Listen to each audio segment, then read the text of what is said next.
आखिर क्यों पराक्रमी पितामह भीष्म को कर्ण के सामने झुकना पड़ा था, आइए जानते हैं इस बारे में। जानने से पहले कमेंट बॉक्स में राधे राधे लिखना ना भूलें। भगवान श्री कृष्ण की कृपा सदैव आपके पूरे परिवार पर बनी रहेगी। कुरुक्षेत्र युद्ध के पहले पितामह भीष्म ने सूर्यपुत्र कर्ण को एकाधिराथी कहा था, जिसके कारण कर्ण बहुत क्रोधित हो उठे और उन्होंने पितामह भीष्म से कहा था कि जब तक आप जीवित रहेंगे तब तक मैं युद्ध नहीं करूंगा। यदि आप इस युद्ध में पांडवों का वध भी कर देंगे तो मैं वन को चला जाऊंगा, और यदि आप पांडवों के हाथों मारे जाएंगे तो आप जिन्हें महारथी मानते हैं मैं अकेले ही उन सबको मौत के घाट उतार दूंगा। ऐसा कहकर कर्ण ने 10 दिन तक युद्ध में भाग नहीं लिया था। पितामह भीष्म हमेशा कर्ण का अपमान किया करते थे। पितामह भीष्म ने एक बार तो कर्ण को यहाँ तक कह दिया था कि कर्ण शास्त्रों में पांडवों के 1/4 तक नहीं है। लेकिन ऐसा भी समय जब आया जब भीष्म भी कर्ण की प्रशंसा करने पर बेबस हो गए थे। आखिर क्यों भीष्म कर्ण का अपमान किया करते थे और कर्ण के पराक्रम के आगे क्यों भीष्म को झुकना पड़ा, जानकर आप हैरान रह जाएंगे। कौरवों के सेनापति बनने के बाद भीष्म ने युद्ध में इतनी तबाही मचाई कि इनको मारने के लिए पांडवों को छल का करना सहारा लेना पड़ा। शिखंडी को सामने लाकर अर्जुन ने पितामह भीष्म को अस्त्र डालने पर मजबूर कर दिया और सतसैया पर सुला दिया था। जब कर्ण ने भीष्म को बारे में सुना तो वह सबसे पहले उनके पास पहुँचे और उनके पैर छूकर उन्हें प्रणाम किया। फिर कर्ण ने पितामह भीष्म से कहा कि पितामह, मैं वही कर्ण हूँ जो हमेशा आपकी आंखों में चुपता रहता था। हे पितामह, आप जिससे सदा द्वेष करने थे मैं वही कर्ण हूँ। हे पितामह, आखिर मेरा क्या दोष था? आखिर हमेशा आप मेरा अपमान क्यों किया करते थे? कर्ण को प्रणाम करते देखकर पितामह भीष्म बहुत प्रसन्न हुए। उन्होंने कर्ण से कहा कि मैं तुम्हारा सदैव अपमान किया करता था, फिर भी तुम मुझे यहाँ देखने के लिए आए हो। कर्ण, इससे मैं बहुत प्रसन्न हूँ।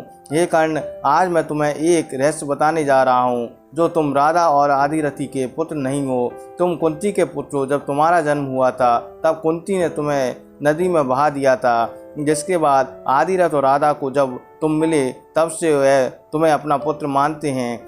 देवर्षि नारद और भगवान श्री कृष्ण ने मुझे इस रहस्य के बारे में बताया था। ये कर्ण, मैं तुमसे कभी भी घृणा नहीं करता था। तुम महावीर हो, लेकिन तुम अपने भाई पांडवों से घृणा करते थे, इसलिए मैं तुम्हारे तेज को कम करने के लिए कठोर वचन बोलता रहता था। मैं तुम्हारे पराक्रम के बारे में जानता हूँ।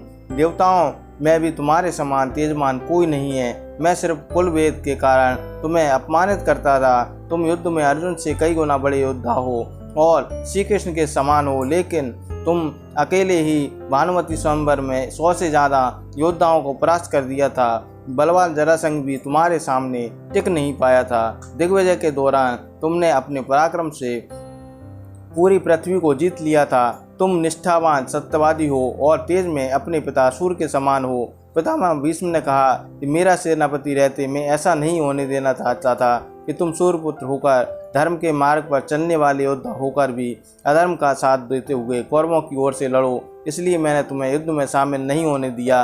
हे पुत्र, तुम महावीर हो, जैसे एक अलौकिक कार्य करने में सक्षम हो। मेरा तुम्हारे ऊपर जो पहले क्रोध था अब चला गया है, जो होना था वह हो चुका है। लेकिन कर्ण, अब तुम मेरी बात सुनो और पांडव तुम्हारे भाई हैं, तुम उनसे मित्र मिलो और पांडवों से शत्रुता समाप्त कर दो। ऐसा सुनकर कर्ण ने कहा कि हे पितामह, माता कुंती ने तो मेरा जन्म होते ही मेरा त्याग कर दिया था। मुझे तो मेरी माता राधा और पिता आदिरथ ने ही पाल पोस कर बड़ा किया है।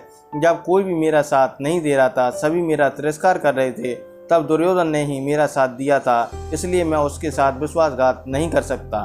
हे पितामह, मैं जानता हूँ युद्ध में मेरा सामना अपने भाइयों से होने वाला है, लेकिन फिर भी मैं अपने धर्म के अनुसार युद्ध करूंगा। ऐसा सुनकर भीष्म पितामह ने कहा कि हे कर्ण, यदि तुम अपने शत्रुभाव को छोड़ नहीं सकते हो तो तुम अपने धर्म के अनुसार युद्ध करो। मैं तुम्हें आशीर्वाद देता हूँ, तुम जो चाहोगे प्राप्त करोगे। संसार के सभी रिश्तों से महान मित्रता है। तुम दुर्योधन के सच्चे मित्र हो, इसलिए जाओ और पूरी शक्ति के साथ युद्ध करो। दोस्तों, वीडियो पसंद आया हो तो वीडियो को लाइक करें, शेयर करें तथा चैनल को सब्सक्राइब अवश्य कर लें। धन्यवाद।